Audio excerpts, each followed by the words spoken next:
नमस्ते दोस्तों। जब शादी और लाइफ लॉन्ग पार्टनरशिप की बात आती है तो हर किसी की सोच, कल्चर्स और प्रायोरिटीज अलग होती हैं। आज के ग्लोबल वर्ल्ड में अब पार्टनर ढूंढना सिर्फ अपने शहर या देश तक महदूद नहीं रह गया। आजकल से लोग बहुत लाइफ पार्टनर ढूंढने के लिए इंटरनेशनल डेस्टिनेशंस एक्सप्लोर करते हैं, जहाँ का lifestyle, family values, respectful nature और वार्मथ लोगों को अट्रैक्ट करता है। लेकिन हर देश का कल्चर और शादी को लेकर माइंडसेट अलग होता है। कुछ जगहों पर ट्रेडिशनल फैमिलीज वैल्यूज को सबसे ऊपर रखा जाता है, तो कुछ जगहों पर एजुकेशन, इंडिपेंडेंस और करियर को प्रायोरिटाइज किया जाता है। आज की इस डिटेल्ड व्लॉग में हम बात करेंगे उन टॉप कंट्रीज की जहां दुनिया भर के लोग सीरियस रिलेशनशिप्स और लॉन्ग टर्म मैरिज के लिए जाते हैं। हम सिर्फ देश का नाम नहीं बताएंगे, बल्कि वहाँ के कल्चर, कम्युनिकेशन, रिलेशनशिप, एक्सपेक्टेशंस पर भी बात करेंगे।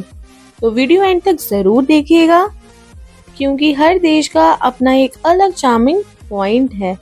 तो चलिए गाइस, नंबर 1 पे आता है Vietnam. Culture, traditional and modern balance. शुरुआत करते हैं साउथ ईस्ट एशिया से एक खूबसूरत देश वियतनाम से। सो गाइज, वियतनाम अपनी rich history, hard working culture और स्ट्रॉन्ग फैमिली स्ट्रक्चर के लिए पूरी दुनिया में जाना जाता है। यहाँ की सोसाइटी में अपब्रिंगिंग ऐसी होती है जहाँ एल्डर्स की रिस्पेक्ट और फैमिली को कंसोलिडेट रखना पहली प्रायोरिटी होती है। चलिए बात करते हैं रिलेशनशिप कल्चर पे। वियतनाम में लोग कैजुअल डेटिंग से ज्यादा लॉन्ग टर्म कमिटमेंट और फैमिली प्लानिंग में बिलीव करते हैं। यहाँ की लड़कियां ट्रेडिशनल वैल्यूज के साथ साथ मॉडर्न एजुकेशन को भी अडॉप्ट कर रही हैं। फिर बात करते हैं guys, why people choose Vietnam. यहाँ के लोग बहुत केयरिंग, हम्बल और सपोर्टिव नेचर के होते हैं। अगर आप एक ऐसे पार्टनर ढूंढ रहे हैं जो घर और करियर दोनों में ही बेहतरीन बैलेंस बनाए, तो वियतनाम एक टॉप डेस्टिनेशन है। तो अब बात करते हैं इसके प्रो टिप के बारे में। तो गाइज, यहाँ लोकल कल्चर और उनके पेरेंट्स को रिस्पेक्ट देना सबसे ज़रूरी स्टेप होता है। चलिए जी, अब बात करते हैं नंबर 2 पॉइंट पे, और वो है कोलंबिया। कोलंबिया का नाम सुनते ही दिमाग में वहाँ के एनर्जेटिक लोग, कल्चर और वार्म हॉस्पिटैलिटी आती है। कोलंबिया में पार्टनर ढूंढना उन लोगों के लिए परफेक्ट है जो लाइफ को खुलकर जीना पसंद करते हैं। चलिए जी, बात करते हैं इनके रिलेशनशिप कल्चर पे। कोलंबियन कल्चर में फीलिंग्स को ओपन एक्सप्रेशन दिया जाता है। ये लोग अपने इमोशंस छुपाते बिल्कुल भी नहीं है। फैमिली गैदरिंग, सेलिब्रेशन और टुगेदरनेस इनका रूटीन का हिस्सा है। तो चलिए गाइस, अब बात करते हैं why people choose Colombia. Colombian women अपनी लॉयल्टी, वार्मथ और एक्सप्रेसिव नेचर के लिए जानी जाती हैं।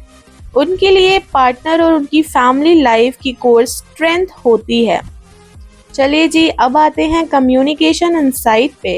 हालांकि यहाँ स्पेनिश ज़्यादा बोली जाती है, लेकिन अगर आप बेसिक स्पेनिश सीख लें या एफर्ट्स डालें तो आपको लोग बहुत जल्द अपना बना लेते हैं, और यही यहाँ की सबसे बड़ी खासियत है।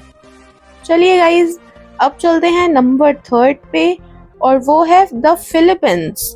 फिलीपींस का नाम तो आप सबने ही सुना होगा। Hospitality, English proficiency and caring nature, ये सबसे पॉपुलर देश है।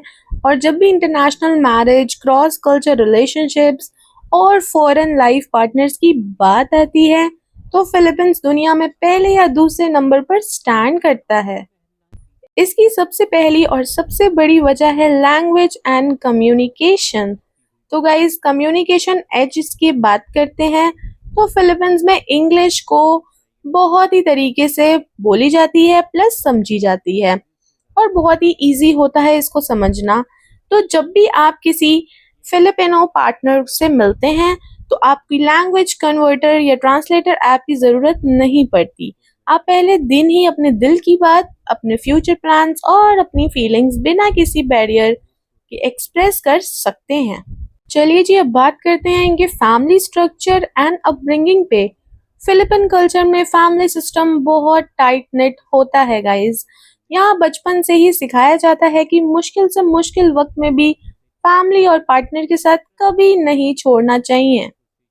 उनके लिए Sunday family lunches, festivals and get together सबसे सैक्रेड होती हैं। और गाइस, अब बात करते हैं हम why people choose the Philippines.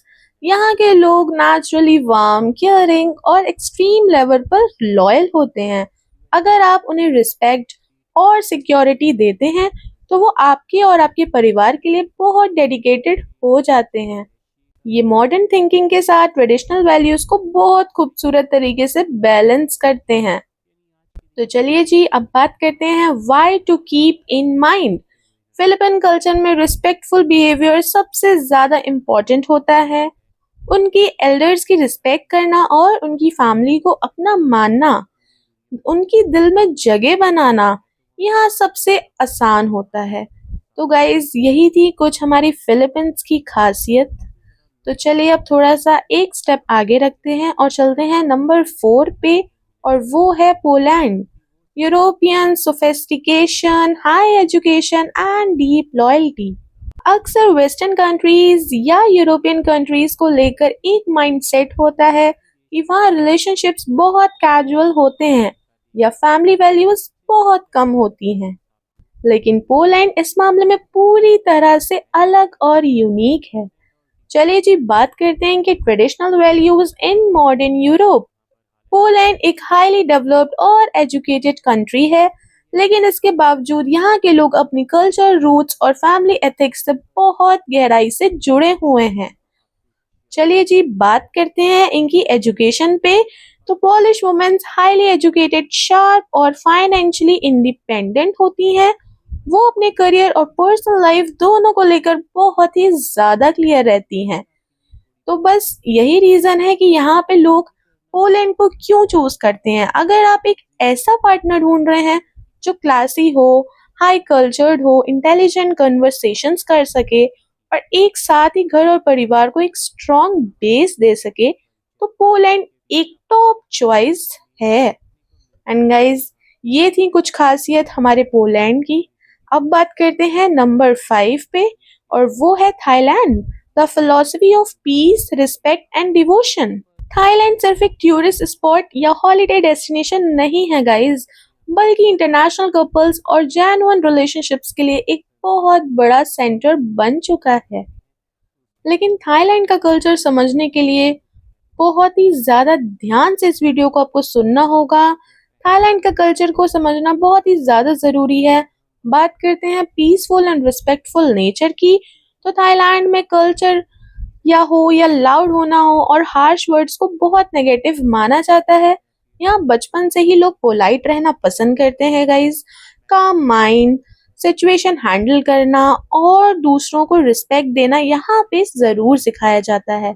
यहाँ की लाइफ फिलॉसफी जय हिंद पर चलती है, जिसका मतलब है कूल हार्ट, यानी शांति से हर बात का हल निकालना। थाईलैंड में लोग बहुत हार्ड वर्किंग होते हैं। यहाँ लड़कियां अपने पेरेंट्स और अपनी फैमिली को सपोर्ट करने के लिए बहुत मेहनत करती हैं। Guys, why people choose Thailand. Thailand की लड़कियां अपने सिंपल लाइफस्टाइल, जेंटल नेचर और केयरिंग नेचर से किसी का भी दिल जीत सकती हैं। तो यही थी कुछ खासियत। और गाइज, अगर